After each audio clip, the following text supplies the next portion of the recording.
Welcome back नाज़रीन। हमारे साथ जनरल रिटायर्ड जाहिद महमूद साहब मौजूद हैं। बहुत शुक्रिया सर हमें प्रोग्राम में ज्वाइन करने के लिए। आप दिफाई तज्ज़ियेकार हैं सर। क्या मालूमात हैं, क्या कुछ एक्सपेक्ट किया जा सकता है भारत की जानिब से, क्योंकि मुसलसल टाइमलाइन चल रही है, मुसलसल हमारे इदारे कह रहे हैं कि कोई ना कोई जो है मिस एडवेंचर भारत की जानिब से किया जा सकता है। पाकिस्तान बड़ा प्रिपेयर्ड है, आप टेलीविजन ट्रांसमिशंस भी देख रहे हैं इस सिलसिले में। हम क्या एक्सपेक्ट कर रहे हैं? मतलब हर लम्हा लोग ये सोच रहे हैं कि अब कुछ होने वाला है, अब कुछ होने वाला है। आपकी अपनी रीडिंग क्या है सर? जी देखिए, जो माइंडसेट जो एप्लीकेशन हुई है भारत के बीच में, इनसे तो कुछ भी एक्सपेक्ट किया जा सकता है जी। अब उसने इतना बड़ा एक, वो कहते हैं ना कि इतना बड़ा उसने एक शरेड कुआं खोदा है।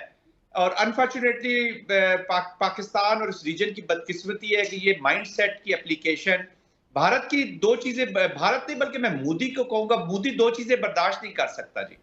एक, भारत के अंदर अकलियतों को बर्दाश्त नहीं कर सकता, और अपना जो नेबरहुड है उनकी सॉवरेनिटी नहीं बर्दाश्त कर सकता। तो पाकिस्तान एक वाहिद स्टेट है जो चैलेंज करता है उसके इन डिजाइन को, इन चीजों को। और आई थिंक दैट इज, उसी से फिर लोग अभी एम्बोल्डन हो रहे हैं। बांग्लादेश को भी आप देख लें, वो निकला है अपने उनके चुंगल से। तो ये चीजें उसको पसंद नहीं आ रही है। फिर पाकिस्तान की तो आई मीन, जब से पाकिस्तान आजाद हुआ उस वक्त से वो पाकिस्तान के वजूद से नफरत करता है। तो उनकी एक नफरत मुसलमानों के खिलाफ, चाहे वो इंडिया के अंदर है या इंडिया से बाहर है। तो पाकिस्तान तो एक सिंबल है जी, इस्लामिक पावर सेंटर कह लें, या एक जो पाक मुसलमानों का एक जो गढ़ कह ले, एक न्यूक्लियर पावर है। अपना उन्होंने आजादी को, सॉवरेनिटी पे कंप्रोमाइज नहीं किया। अब ये जो प्रेजेंट सिचुएशन हुई है, जो आपने सवाल भी किया है कि क्या एक्सपेक्ट किया जा सकता है, मोदी साहब से कुछ भी किया जा सकता है, but as a military man I will never like to read into the lines कि मैं इसकी इंटेंशंस को, कॉस्ट बेनिफिट एनालिसिस जरूर करूंगा, अपनी अप्रिसिएशन करूंगा, एनवायरनमेंट को रीड करूंगा, वो क्या कर सकता है क्या नहीं कर सकता।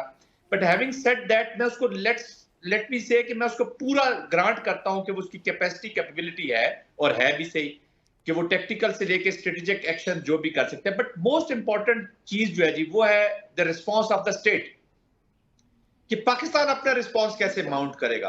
तो अल्हम्दुलिल्लाह पाकिस्तान की कौम इससे को इससे पहले, कॉन्फिडेंट होना पाकिस्तान के चाहिए। रिस्पांस पे आने से पहले, do you think it will accelerate? जिस तरह से अभी चीजें चल रही हैं, लग नहीं रहा कि बहुत तेजी के साथ मामला आगे बढ़ेगा। आप समझते हैं एक्सेलरेशन होगी? नहीं, उसको देखिए ना, उसका प्लान तो चौपट हो गया ना जी। अभी तो वो पेपर्स बाहर आ गए रा के। वो उन्होंने जो कुछ करना था, जो सपोर्ट लेनी थी इंटरनेशनल कम्युनिटी की, जो एक्शंस करने थे, जैसे इम्प्लीकेट करना था आईएसआई को और पाकिस्तान को, सब चीजें उसके खिलाफ हो गई। उन्होंने इसको टारगेट किलिंग देना था। एफआईआर में वो इनडिस्क्रिमिनेट फायरिंग का चीज चली गई है। उनके मीडिया ने जो चीज 36-48 घंटे के बाद करनी थी, वो उसी वक्त 5 मिनट के बाद उन्होंने कमेंट्री शुरू कर दी। तो अब जेडी वैंस के स्टेटमेंट के बाद फिर चाइना का जो रिस्पांस आया, तुर्किया का आया, बाकी इंटरनेशनल कम्युनिटी सारे दे आर आस्किंग इंडिया कि जी इसको आप डी एस्केलेट करें, और पाकिस्तान को कह रहे हैं जी कोऑपरेट करें। तो पाकिस्तान ने तो ऑलरेडी, पाकिस्तान मिलिट्री एकेडमी में जब प्राइम मिनिस्टर ने स्पीच की है, तो उन्होंने कहा जी हम कोऑपरेट करने को तैयार है, आप हमें कोई सबूत तो दे। तो सबूत उनके पास हो तो वो देना है। दिस इज अ क्राफ्टेड, ये भारतीय जनता पार्टी की इस इनसेन लीडरशिप ने, हिंदुत्व से भरी हुई माइंडसेट ने एक ऐसा ड्रामा लिखा है। मेरे ख्याल में उन्होंने अपनी बॉलीवुड की अगली 10-12 मूवीज के लिए बड़ा अच्छा स्क्रिप्ट तैयार कर लिया है। लेकिन लिखा किस चीज से? अब अपने इंडियंस के, अपने लोगों के, सिविलियंस के, फौजियों के खून की स्याही से उन्होंने अपनी ये फिल्म बनाने की कोशिश की जनरल है। साहब, टॉकिंग इस पर अबाउट पाकिस्तान रिस्पांस, कि कितना मैयड रिस्पांस आपको लग रहा है? क्योंकि मेरी अपनी रीडिंग ये है कि पाकिस्तान के रिस्पांस के बाद से भारत जो अजाइम लेकर बैठा था, उन मजमूम मकासद में भारत को कामयाबी, उसकी जो कामयाबी का रेशो था वो बतदरीज कम होता नजर आ रहा है। उसकी वजह यह है कि पाकिस्तान ने बड़ा खुलकर अपना रिस्पांस दिया, और पाकिस्तान ने बताया आलमी दुनिया को भी कि आप ये इस चीज़ को लाइट ना लें। आज भी मैं स्टेटमेंट देख रहा था एम्बेसडर साहब की, अमेरिकन एम्बेसडर, उन्होंने कहा कि आप इस चीज़ को लाइट ना लें, ये न्यूक्लियर फ्लैश पॉइंट है और ये मामला किसी भी तरफ जा सकता है। जी बिल्कुल ऐसा ही है। देखिए 2000 में जब क्लिंटन आए थे तो उन्होंने भी इस जगह को कहा था कि this the most dangerous place on on earth, Kashmir वाला। और तब भी इन्होंने छत्तीसगढ़ में, आपको याद होगा, 36 सिखों को कत्ल किया था। और अब जेडी वैंस ने भी इसको, तो it is a fact also ना जी, दोनों न्यूक्लियर पावर्स हैं, दोनों सॉवरन है, और this is not an ordinary region. ये बड़ा स्पेशल रीजन है, it's not an ordinary region के इस तरह की वो चीज हो। तो इसलिए इसको बड़ा सीरियसली लेना चाहिए। I think this is not एक मजाक नहीं हो रहा है। दो nuclear power eye ball to eye ball बैठी हुई है ना। कोई हमारे ये तो नहीं है कि रशिया और अमेरिका जैसे फार अपार्ट बैठे हुए हैं या अमेरिकन एप्लीकेशन अफगानिस्तान में हो रही राइट। डेंजरस प्रेपोजिशन, और पाकिस्तान का रिस्पांस। जी जनरल साहब, we have lost the connection I guess. Are you with us? In the history इतना इतना अच्छा केस नहीं बना जी, जो पाकिस्तान में जो इस वक्त पाकिस्तान जो पोजीशन पे है। अब यहाँ से हमने बिल्ड करना है जी, यहाँ से हमने आगे मूव फॉरवर्ड करना है कि how craftily we move forward with our diplomacy, with our politics and with our military response. आज पाकिस्तान ने अब्दाली मिसाइल का तजर्बा किया है, 450 किलोमीटर रेंज रखता है। किस तरह से देखते हैं, कितना टाइमली रिस्पांस है ये मिसाइल का तजर्बा और जितनी भी टैक्टिक्स पाकिस्तान की जानिब से इस्तेमाल की जा रही हैं, और किस कदर ये मिसाइल सलाहियत रखता है कि दुश्मन को नुकसान पहुंचा सके?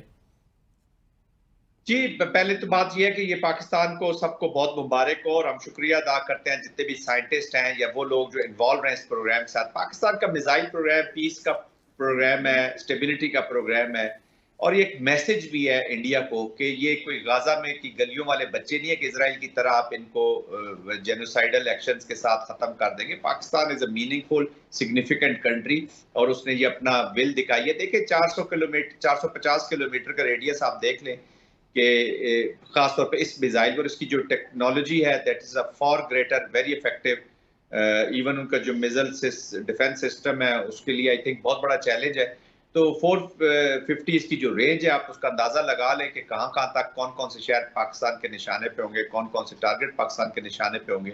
और क्विड प्रो को में जब भी रिस्पॉन्स जाएगा तो प्लस में ही जाएगा। उसमें अगर खुदा न खासा अल्लाह ना करे कि ये मिसाइल एक्सचेंज तक कोई इस तरह की चीजें जाएं, क्योंकि फिर वॉर आपके कंट्रोल में नहीं रहती थी। हमेशा वॉर इनिशिएट करना बड़ा आसान होता है, वॉर एंड किसके पास होगा वो इंशाल्लाह पाकिस्तान के पास है। और स्ट्राइक कोर का विजिट किया है आर्मी चीफ ने, उनकी ट्रेनिंग देखी है, ये भी एक सिंबलाइज करता है कि Pakistan will take this battle into India. तो this is a serious situation है।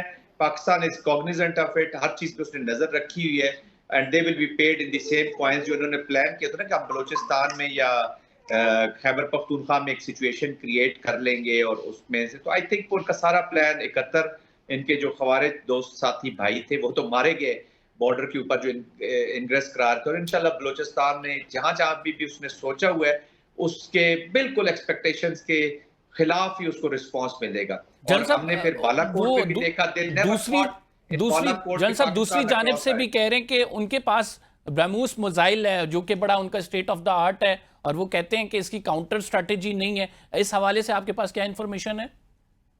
जी बिल्कुल, पाकिस्तान अल्हम्दुलिल्लाह, जब मैं बैलेंस की बात करता हूँ इसका मतलब है कि हर डोमेन में टेक्टिकल से लेके स्ट्रेटेजिक तक और मिसाइल प्रोग्राम में भी पाकिस्तान इज बैलेंस। हमारी सेकंड स्ट्राइक कैपेबिलिटीज भी है। Pakistan has a nuclear credible deterrence है जी, न्यूक्लियर की क्रेडिबल न्यूक्लियर डेटरेंस। इसका मतलब है कि पाकिस्तान कैन रिस्पॉन्ड, तो और पाकिस्तान उसको मेंटेन रख रहा है। तो ये तो न्यूक्लियर की मैं बात करूं, मिसाइल प्रोग्राम्स के बीच में भी इंशाल्लाह आप देखेंगे कि India can't afford this exchange. ये मैं ऑनेस्टली आपको बता रहा हूं, इट्स नॉट एन इजी। तो इंशाल्लाह चीजें जो है वो बहुत बेहतर होंगी जी। जनरल साहब, अफगानिस्तान के बॉर्डर पे हमारी फोर्सेस इंगेज हैं। टॉकिंग अबाउट इंडियंस बॉर्डर, अगर हम वहाँ पे भी जो है एक फ्रंट खुल जाता है, सिक्योरिटी फोर्सेस के लिए कितना बड़ा चैलेंज है, इसको किस तरह से देखते हैं आप? देखिए पाकिस्तान कॉग्निजेंट है, यही तो सिचुएशन वो क्रिएट करना चाह रहा है कि ईस्टर्न और वेस्टर्न बॉर्डर दोनों खोल के एक नट क्रैकर सिचुएशन पाकिस्तान के लिए करे, और इंटरनल भी उसको थर्ड फ्रंट भी खोले। तो पाकिस्तान, जब मैं बैलेंस कहता हूँ ना जी, इसका मिलिट्री टर्म में इसकी जो सिविलियन लोग हैं उनके समझने के लिए, या जो भी आपके नाजरीन देखें, उसका मतलब यह है कि इन ऑल डोमेन, चाहे वो वेस्टर्न खोले, ईस्टर्न खोले, इंटरनल खोले, उसकी अपनी भी वल्नरेबिलिटीज है ना।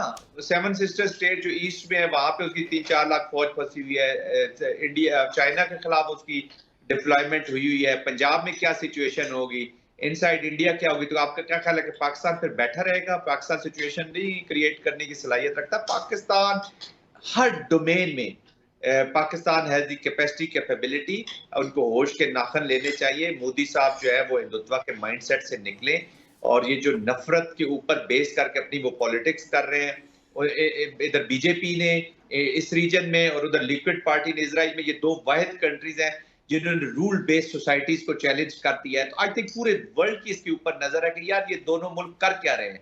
तो वॉशिंगटन को भी अभी रिव्यू कर रहा होगा। वॉशिंगटन का हमारे इस कॉन्टेक्स्ट में बैलेंस्ड रिस्पॉन्स आया। वी शुड बी, जो चीज बेहतर है उसको हमें समझना चाहिए, उनका शुक्रिया भी अदा करना चाहिए कि दे अंडरस्टैंड दी ट्रूथ, सच्चाई को वो जानते हैं। और पाकिस्तान इस वक्त बिल्कुल परफेक्ट पोजीशन में है, हाई मोरल में है, ट्रुप्स रेडी है, कौम रेडी है अगर खुदा न खास्ता किसी इम्तिहान में। लेकिन दुआ यही करनी चाहिए कि यहाँ इस जुनूनी हिंदुत्व माइंडसेट वाली सेफ्रोनाइज्ड एप्लीकेशन से इस रीजन को अल्लाह महफूज करे। अब तो भारत की आवाम को चाहिए कि वो स्क्रूटनी करे अपने इस इनसेन वॉइस की। बहुत आवाजें अंदर से उठना शुरू हो गई हैं। इंटरनेशनल स्क्रूटनी जरूरी है। कनाडा में ये निजर सिंह को मारते हैं, अमेरिका में गुरवंत सिंह का प्लानिंग करते हैं, इनके लोग इम्प्लीकेट हुए। अमित शाह जो इनका होम मिनिस्टर है, he has been implicated by the United States court. तो क्या इनको मोदी पे ट्रैवल बैन था, आपको याद होगा गुजरात का जो बुचर। तो ये अभी इनका कंपटीशन लगा हुआ कि अगला बेस्ट बुचर कौन सा अवेलेबल है, जिन्होंने, क्योंकि मोदी साहब अभी देखें 75 साल के हो गए हैं। तो इनकी ये जो बीजेपी में अभी नेक्स्ट इन्होंने चेंज किया, तो अब उनका भी आपस में कंपटीशन लगा हुआ है कि कौन ज्यादा हेट में एक्टिव होता है और वो वजीर आजम बनता है। तो पावर ग्रैबिंग के अपने एक कहते हैं ना जी, इसके अपने रंग होते हैं। जी जी बिल्कुल। जी, कोर कमांडर कॉन्फ्रेंस की अगर बात करें, कल बड़ा वाज़ेह मैसेज दिया गया, एलामिया भी जो जारी हुआ उसे पढ़ के बहुत सारी चीज़ें क्लियर हो जाती हैं। आप क्या समझते हैं कि आसिम मलिक साहब की नेशनल सिक्योरिटी एडवाइज़र तैनाती और ये प्रेस कॉन्फ्रेंस कितनी मीनिंगफुल है और कितना पावरफुल मैसेज डिलीवर कर रही है? कि प्रेस कॉन्फ्रेंस तो खैर ये आई मीन के I don't know, but he is a director general ISI also. बहुत इंपॉर्टेंट अपॉइंटमेंट्स पे रहे हैं, पूरे रीजन को, पूरे इंटरनेशनल एप्लीकेशन को बहुत अच्छे तरीके से समझते हैं।